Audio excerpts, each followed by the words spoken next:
Les projecteurs et les téléobjectifs sont braqués sur le Festival de Cannes, sur la Croisette bien sûr.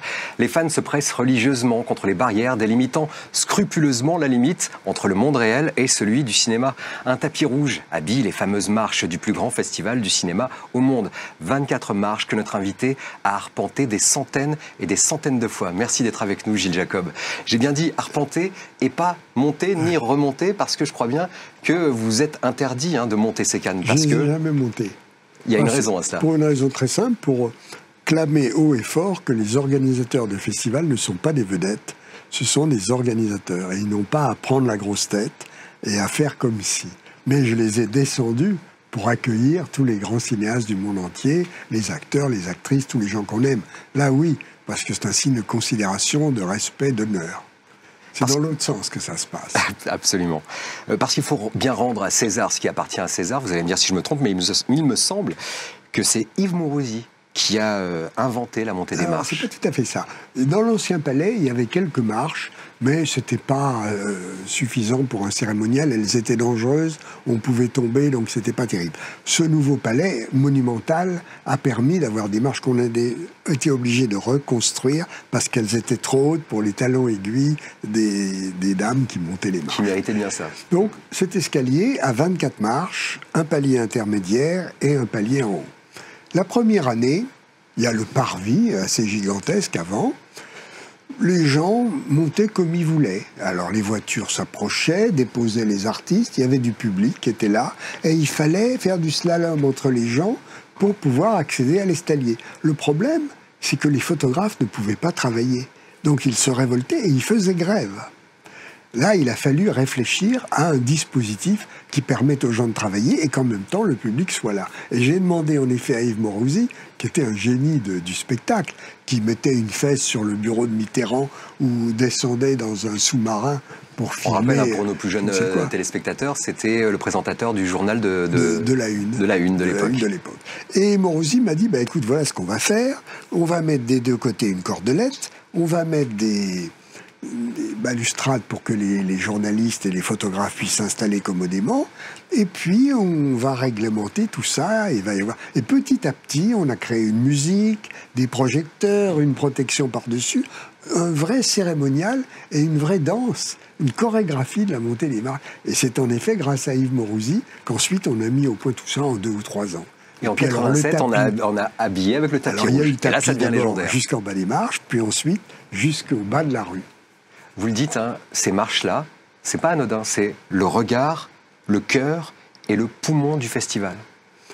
C'est ce que tout le monde regarde. D'abord, qui est là, qui n'est pas là. Alors, il y a évidemment les gens qui veulent se montrer. Ça reste un petit peu ridicule. Mais il y a les stars, parce que pour qu'on les voit bien, ils sont habillés, ils sont en tenue, les télévisions sont là. Les photos partent dans le monde entier. Et immédiatement, on fait l'événement mondial comme les Jeux Olympiques. La seule différence, c'est que nous, on ne voit pas le spectacle. Mais sinon, c'est la même chose. Vous allez me dire si je me trompe, mais il me semble que c'est plus facile de les monter, ces marches-là, quand on va présenter un film, que les redescendre, surtout si son film n'a pas été bien accueilli. C'est angoissant de les monter parce qu'on se demande comment il va être accueilli. Et si le film est mal accueilli, il faut descendre avec le sourire alors qu'on a le cœur gros. C'est pas toujours commode. Vous vouliez nous parler, je crois, d'un événement particulier du Festival de Cannes, le 50e Festival de Cannes en 1997. Qui a réuni toutes les palmes d'or, à l'exception malheureusement de Piala. Qui au dernier moment nous a fait faux bon, voilà. Mais c'est dommage pour lui. Mais en effet, là, on a réalisé une chose qui est inouïe et qu'on ne pourra jamais plus refaire parce que d'abord, ça coûtait trop cher et qu'ensuite, il faut travailler 2 ans pour arriver à réunir tout ça. Et c'est vrai que ça s'est merveilleusement passé. Il y avait 2 Coufflet, le type qui a fait les Jeux Olympiques, qui organisait la scène. Il y avait des grands miroirs qui reflétaient à la fois les 30 palmes d'or et tout le public qui était là. Et dans le public, comme de simples figurants, il y avait Newman, Redford, Sylvester Stallone, DiCaprio et tant d'autres. Donc c'était sublime. Et au 40e anniversaire, 10 ans avant, il y avait eu la même chose avec la garde républicaine à cheval qui était descendue de Paris et qui jouait du tambour, enfin toute la musique de la garde républicaine. Et puis Liz Taylor, qui était l'invitée d'honneur, faisait attendre. Elle nous a fait attendre 3/4 d'heure, on a commencé sans elle. Et on a mesuré la longueur de l'attente à l'importance du crottin des chevaux sur le parvis. Vous le dites, hein. Souvent ça peut être un coup de pub, les marches. Hein. On a parlé d'Alain Delon qui arrive par la mer, d'Emma Thompson qui arrive pieds nus, Julia Roberts aussi qui arrive pieds nus, même si on l'a peut-être oublié, mais Godard lui aussi est arrivé pieds nus sur les mains. Oui, alors, Godard est arrivé, il veut toujours tout faire à l'envers, donc il avait trouvé ça. C'était pas sur les marches, mais enfin il avait fait l'équilibriste.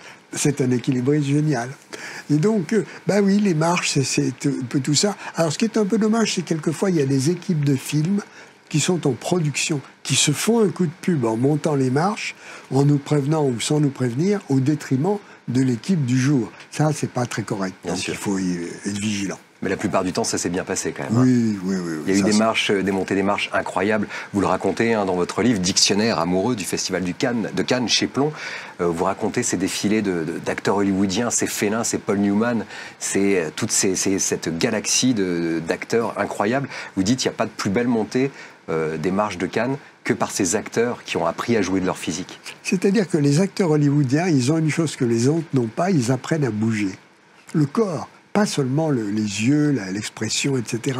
Et ce sont en effet comme des félins dans la savane. Leur manière de monter un escalier est différente. On le verra encore cette année au Festival de Cannes. On vous remercie d'avoir été avec nous sur Paramount Channel. On a vraiment été ravis de vous retrouver. Vous êtes vraiment celui qui a fait le Festival de Cannes aujourd'hui. Alors pour nous, c'était un honneur. Et j'espère que vous aussi, vous avez passé du bon temps devant Paramount Channel avec le buzz spécial Cannes. On se retrouve très bientôt. D'ici là, faites-vous une toile.